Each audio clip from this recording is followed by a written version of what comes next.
بسم اللہ الرحمن الرحیم۔ السلام علیکم ورحمۃ اللہ۔ امید ہے آپ سب خیریت سے ہوں گے۔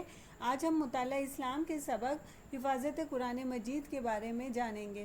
اس کی ریڈنگ بیٹا آپ لوگ خود کیجئے۔ پیارے بچوں، قرآن مجید بار بار پڑھی جانے والی کتاب ہے۔ یہ اللہ تعالیٰ کی آخری کتاب ہے جو کہ ہمارے پیارے نبی حضرت محمد صلی اللہ علیہ وآلہ وسلم پر وحی کے ذریعے نازل ہوئی۔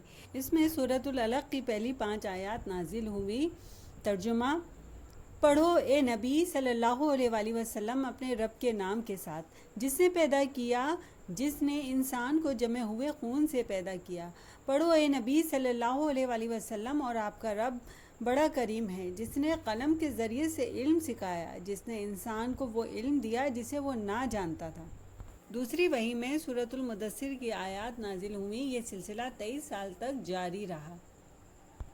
یہ کتاب انسانوں کو زندگی گزارنے کا طریقہ سکھاتی ہے اور قیامت تک تمام انسانوں کی ہدایت اور رہنمائی کا سرچشمہ ہے، اور اس کی حفاظت کا وعدہ خود اللہ تعالیٰ نے فرمایا۔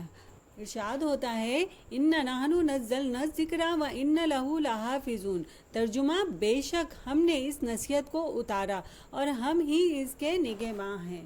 نبی اکرم صلی اللہ علیہ وآلہ وسلم کے زمانے میں قرآن مجید کو مختلف صورتوں میں محفوظ کیا جاتا تھا۔ جب بھی کوئی صورت نازل ہوتی، آپ صلی اللہ علیہ وآلہ وسلم صحابہ اکرام کے سامنے تلاوت فرماتے۔ صحابہ اکرام اسے زبانی یاد کر لیتے تھے۔ کچھ صحابہ اکرام وحی لکھتے تھے، جنہیں کاتبین وحی کہتے ہیں۔ قرآن مجید کی آیات پتھر کے سلوں، کھجور کے پتوں، لکڑی کے چھال اور چمڑے پر لکھی جاتی تھی۔ پیارے بچوں، قرآن پاک کا ایک حرف پڑھنے سے 10 نیکیاں ملتی ہیں۔ قرآن مجید کی تلاوت کے وقت چند باتوں کا خیال رکھنا چاہیے۔ جسم، لباس اور جگہ کا پاک و صاف ہونا چاہیے، باوضو ہونا چاہیے۔ تلاوت شروع کرنے سے پہلے تعوذ اور تسمیہ پڑھنا چاہیے۔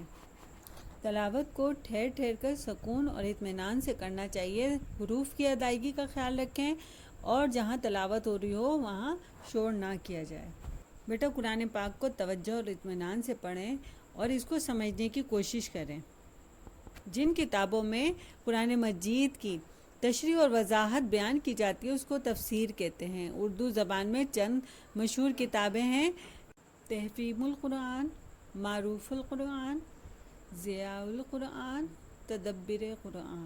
صفحہ نمبر 22 پر درست بیان پر صحیح کا نشان لگائیں۔ جزاک اللہ، فی امان اللہ۔